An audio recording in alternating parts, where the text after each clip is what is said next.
جوش ملیح آبادی اردو کے عظیم شاعر ہیں۔ ان کی شاعری برصغیر میں اس وقت پروان چڑھی جب آزادی کی تحریکیں اپنے عروج پر تھیں۔ ان کی فطرت پسندی اور رومانوی آواز میں ایک شدید تڑپ ہے۔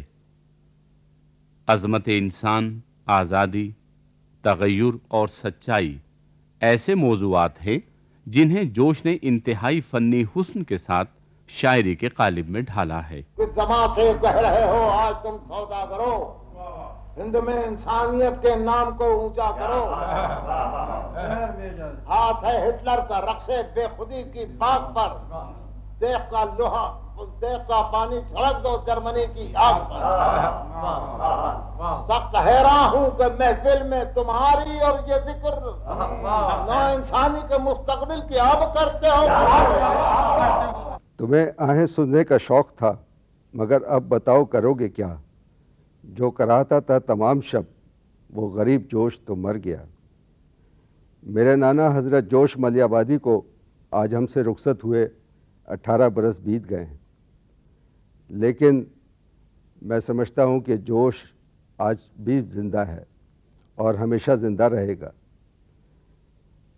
بابا جب اس دنیا سے رخصت ہو رہے تھے تو یادوں کی بارات کا یہ دولہا جب اپنے آخری سفر پہ روانہ تھا تو میرے ذہن کے دریچوں سے پرانی باتوں کا ایک لامتناہی سلسلہ شروع ہو گیا تھا۔ میں اپنے بہن بھائیوں میں سب سے زیادہ خوش قسمت ہوں کہ میرے اس عظیم نانا نے مجھے بہت پیار دیا اور مجھے بہت لاڈ سے پالا۔ مجھے یاد ہے کہ جب میں چھوٹا تھا تو وہ اکثر مجھے اپنے ساتھ مشاعروں میں لے جایا کرتے تھے۔ اس پر میرے دوسرے بہن بھائی ناراض بھی ہوتے تھے کہ آپ ان کو کیوں لے جاتے ہیں اور ہم کو ساتھ نہ رکھتے ہیں، لیکن نانا کو شاید مجھے بہت زیادہ پیار دیا انہوں نے، اور اسی پیار کی وجہ سے میں بھی آج تک ان کی شخصیت بھلا نہیں سکا۔ جوش کے ہاں موضوعات کی کمی نہیں اور نہ ہی الفاظ محدود۔ فکر و خیال کی وسعت اور اظہار پر قدرت نے انہیں اردو کے نمایاں اور ممتاز شاعروں کی صف میں لا کھڑا کیا ہے۔ اے دوست، دل میں گرد کدورت نہ چاہیے، اچھے تو کیا بروں سے بھی نفرت نہ چاہیے۔ کہتا ہے کون پھول سے رغبت نہ چاہیے، کانٹے سے بھی مگر تجھے وحشت نہ چاہیے۔ کانٹے کی رگ میں بھی ہے لہو سبز زار کا، پالا ہوا ہے وہ بھی نسیم بہار کا۔ ہر فرد سے محبت کرو جس کو سوکال برا یا اچھا کہا جاتا ہے، انسانی محبت سے دستبرداری نہ کرو۔ انسانی زندگی بہت سے خوشگوار اور ناخوشگوار واقعات، یادوں اور ناقابل فراموش لمحات سے مزین ہوتی ہے۔ میری بھی زندگی میں اپنی زندگی کا کوئی خوبصورت ایک دن، ایک لمحہ اور وہ ایک ساتھ یقینی طور پر ناقابل فراموش ہے، جب میں نے اپنی پہلی غزل اپنے دادا یعنی جناب جوش کی خدمت میں پیش کی۔ مجھے یہ غزل دکھاتے ہوئے بہت ایک جھجک اور خوف محسوس ہو رہا تھا، لیکن انہوں نے غزل پڑھنے کے بعد کہا، بہت خوب، بہت اچھی کہی ہے، مشق جاری رکھو۔ غزل پر نظر ڈالتے ہوئے انہوں نے میرے ایک مصرعے کی اصلاح کچھ یوں کی۔ میں نے اپنی ناسمجھی میں مصرعہ لکھا تھا کہ لبوں پر تبسم تھی، آنکھیں تھی نم، ہر ایک درد کو ہائے ڈھوتے رہے۔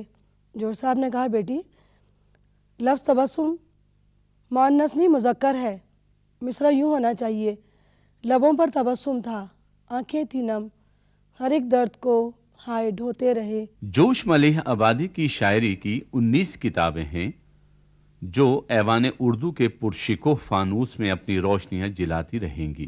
جوش کی شخصیت اور جوش کی زندگی میں کوئی تضاد نہیں تھا۔ جوش ربائی لکھ رہے ہوں، جوش یادوں کی بارات لکھ رہے ہوں، جوش طلوع فکر میں امیر المومنین علی بن ابی طالب کو خراج عقیدت پیش کر رہے ہوں، مسدس کی شکل میں واقعہ کربلا کی ترجمانی کر رہے ہوں، سورہ رحمان کا ترجمہ کر رہے ہوں، انقلاب کے نعرے لگا رہے ہوں، دوستوں کی محفل میں بیٹھے بذلِ سنجی کا مظاہرہ کر رہے ہوں، انٹرویو میں کسی احتیاط کو پیش نظر نہ رکھتے ہوئے وہ باتیں بھی کہہ رہے ہوں کہ جو شاید اس طرح سے نہیں کہی جانی چاہیے، سب جگہ ان کی شخصیت آپ کو وہی نظر آئے گی، خلوت میں، جلوت میں، نثر میں، نظم میں، زندگی میں وہ ایک خاص طرح کے انسان تھے۔ جوش صاحب ہماری ادبی تاریخ کی چند ہستیوں میں سے ہیں جنہیں ادب کے طالب علم پڑھنا سعادت سمجھتے ہیں، اور ان کا مقام اور رتبہ ہمیشہ قائم رہے گا۔ پچھلی صدی میں جو بڑے شعراء ہم نے پیدا کیے، اقبال ان میں سب سے نمایاں ہیں، لیکن میجر پوئٹس میں جوش صاحب کا نام اپنے کنٹمپریز میں، اپنے ہم عصر لوگوں میں بہت نمایاں رہا، اور ان کا اثر بھی کافی بڑا۔ مجھے یاد ہے جب ہم کالج کے زمانے میں تھے اور شاعری شروع کی تھی تو میرے پسندیدہ شاعر جوش تھے، بلکہ اگر کسی شخص کی یا کسی شاعر کی یا کسی بڑی ہستی کی تصویر میرے گھر میں موجود تھی، میرے کمرے میں، تو وہ جوش ملیح آبادی کی تھی۔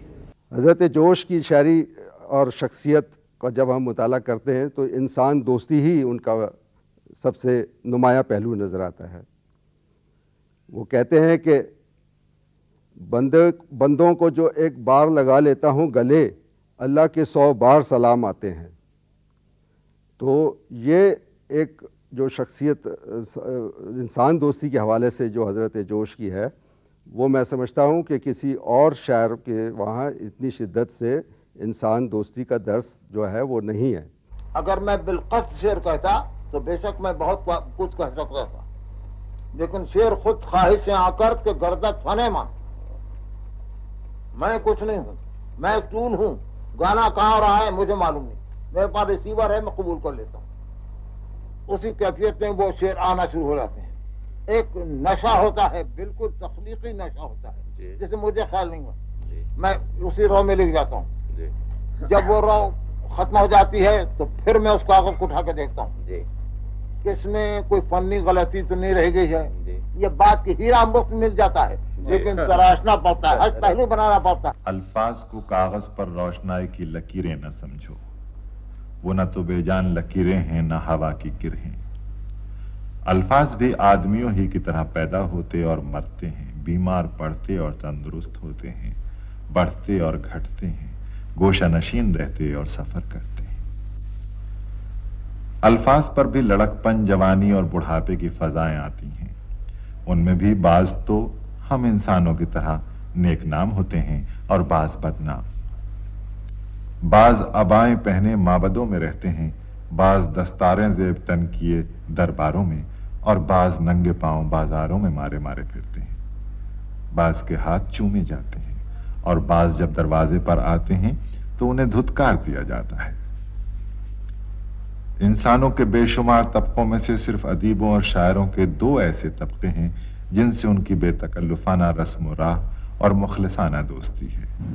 میری شعرگوئی سے بہت خوش تھے وہ۔ میں نے جب پہلی دفعہ میری کتاب گریہ و تبسم کے نام سے چھپی تو اس کو دیکھ کے بہت خوش ہوئے، اور انہوں نے اس وقت دیباجہ بھی لکھا تھا جس سے بہت مجھے سراہا، اور میرے بہت شفیق ماموں تھے۔ میں غزلیں اکثر لکھا کرتی تھی، تو ایک دن فرمانے لگا کہ بیٹا غزل نہ کہا کرو، تو میں نے کہا میرا رجحان ادھر بھی، ماموں صاحب نظم بھی لکھتی ہوں، رباعیاں بھی، سلام بھی، تو نعتیں بھی لکھتی ہوں، میرا رجحان لیکن ادھر بھی ہے غزل کی طرف۔ تو کہنے لگا نہیں بیٹا تم نظمیں لکھا کرو لیکن غزل نہ لکھا کرو۔ تو ان کو کچھ ایسا، حالانکہ ان کی جو نظمیں تھیں ماموں صاحب سے میں نے کہا کہ لیکن جب میری غزلوں کا مجموعہ شائع ہوگا تو میں آپ ہی کے نام معلوم کروں گی۔ تو اس بات پر بڑے ہنسے، مسکرائے، اور پھر کہنے لگے کہ خاموش ہو گئے لیکن کچھ جواب نہیں دیا۔ تو میں غزلیں بھی کہتی تھی، تو میری غزلوں سے زیادہ وہ غزل کی طرح ہو گئے تھے نا، حالانکہ ان کے غزل کا آغاز، ان کی شاعری کا آغاز غزل ہی سے ہوا تھا محمود صاحب کی، اور ان کی نظموں میں بھی تغزل کا رنگ آپ ہر جگہ پائیں گے۔ وہ اپنی ذات کا ان کا جو سب سے اچھا پہلو مجھے معلوم ہوتا ہے، ان میں منافقت نہیں تھی۔ یہی بات آپ کو ان کی جو خود نوشت داستان ہے یادوں کی بارات، اس میں ملے گی۔ انہوں نے اپنی زندگی کے کسی پہلو پر پردہ نہیں رکھا، صاف صاف، چاہے دنیا کو وہ برا لگے یا اچھا لگے۔ یہی پہلو جوش صاحب کی زندگی میں تھا۔ جوش صاحب نے آزادی کے نغمے گائے، ایسٹ انڈیا کمپنی جیسی نظمیں لکھی، لیکن ہوا یہ کہ جب وہ ہندوستان چھوڑ رہے تھے تو پنڈت جواہر لال نہرو ان کے ذاتی دوست تھے، انہیں عشائیے پر بلایا اور کہا کہ پاکستان کیوں جا رہے ہو؟ تو جوش صاحب نے کہا کہ مسلمانان بر صغیر کے وطن پاکستان جا رہا ہوں، جو میرا وطن ہے۔ نہرو صاحب نے انہیں کہا کہ جوش صاحب اگر سال میں 2-3 مہینے آپ ہندوستان گزار لیں تو آپ کی 12 مہینے کی تنخواہ برقرار رہے گی۔ تو جوش صاحب نے کہا منافقت میرے ضمیر میں نہیں ہے، منافقت میرا وتیرہ نہیں ہے، اور میں اپنے وطن جا رہا ہوں، میں ہندوستان کی کوئی مراد قبول نہیں کروں گا۔ بدلی میں کھنک رہی ہے صبح تو سار، بدلی میں کھنک رہی ہے صبح میں دھواں ہے اور دھوئیں میں گلزار، اونچی تانے اگی ہوئی ہے تابوت، اونچی تانے اگی ہوئی ہے تابوت،